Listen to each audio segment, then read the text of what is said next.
सांगितलं आहे जेवढा होईल तेवढा खर्च मी करेल आणि ते प्रकल्प अधिकाऱ्यांनी त्या मुलीला बोलल्याच्या नंतर त्यांच्या संग बोलली म्हणजे मला जगायचं आहे माझ्या आईसाठी.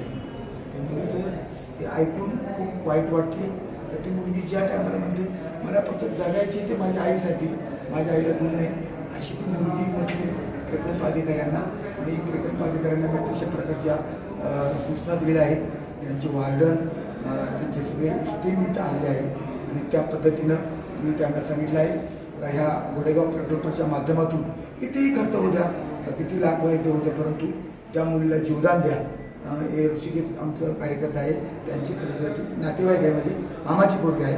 आम्ही सगळे कार्यकर्ते या ठिकाणी शिक्षणात कशी होती? शिक्षणात हुशार होती ती. नारंगावला कॉलेजला होती. कारण ती नारंगाव इथं आपलं शासकीय हॉस्टेल असल्यामुळं ती इथं राहून अपडाऊन करत होती. चांगले होते.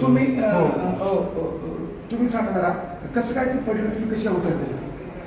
मला एक मुलगा आला होता घ्यायला, घरी आले आणि त्यांनी सांगितलं की एक मुलगी खूप मार लागलेला आहे तिला, त्यासाठी ती ॲम्ब्युलन्स पाहिजे. मग त्या हिशोबाने मी तिथं पळत गेलो. तिथं ते पाहिलं कंडिशन, ती मुलगी फार अशी उडत होती, म्हणजे तळमळत होती ना, तरफडत होती. तर मग त्यांना उचलून गाडीत टाकून मग आपल्या वाईसेला चाललेलं आहे. धन्यवाद तुम्हाला. एका रस्त्यावर तरफडत पडलेल्या एका आदिवासी मुलीला खरं तर जीवदान देण्याचं काम काय झालं थोडक्यात ते त्यांनी उचलून ह्या मुलीची अवस्था खाजगी दवाखान्यात आणलं, लवकर चांगले उपचार व्हावे. वाचवलं. कोणतरी कर्मचारी म्हणले की तुम्ही कुणाला विचारून इकडे आणलं, तुम्ही त्यांना सरकारी दवाखान्यात का नाही नेलं, असं बडबड असं म्हणजे कोणी बोलला असेल ना त्याला सस्पेंड करण्याची व्यवस्था करावं. कारण विषय कसा होतो तो टीमचा पोरगा तो एवढं चांगलं काम करतो. संदीप भाऊ, मी मानिवडो धरणमधल्या 4 गोड्या त्या माणसाने काढलेल्या आहेत.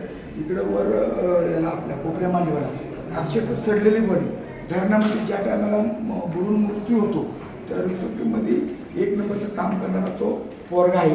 त्याच्यावरून मध्ये मी आता एका शिवसाहेब आपल्या नगरपालिकेचे त्याच्यावर त्याच्याशी भांडलो होतो. तुम्ही चांगलं काम करणाऱ्या माणसाला त्रास देऊ नका. तर तुम्हाला शिवला मी उलटं करून तुम्हाला सुट्टी देणार नाही.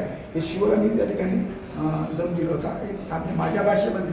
आणि इथं खरं तर प्रकल्प अधिकारी खरं तर हजर आहेत आणि प्रकल्प अधिकाऱ्यांचं इथं चांगली स्टीम इथं आलेली आहे. त्यांनी अगदी ताकदीने या मुलीला वाचवण्याचा प्रयत्न खरं तर प्रकल्प अधिकारी करतात.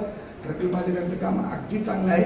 या ठिकाणी मी सर्व कार्यकर्त्यांना सांगेन ज्याला ज्याला शक्य होईल त्यांनी मदत करा. परंतु अशा दुःखाच्या प्रसंगामध्ये किंवा अशा हल्ला झालेल्या प्रकरणामध्ये कोणी राजकारण असं काही चांगल्या पद्धतीने आपण सगळ्यांनी मदत करा अशी माझी.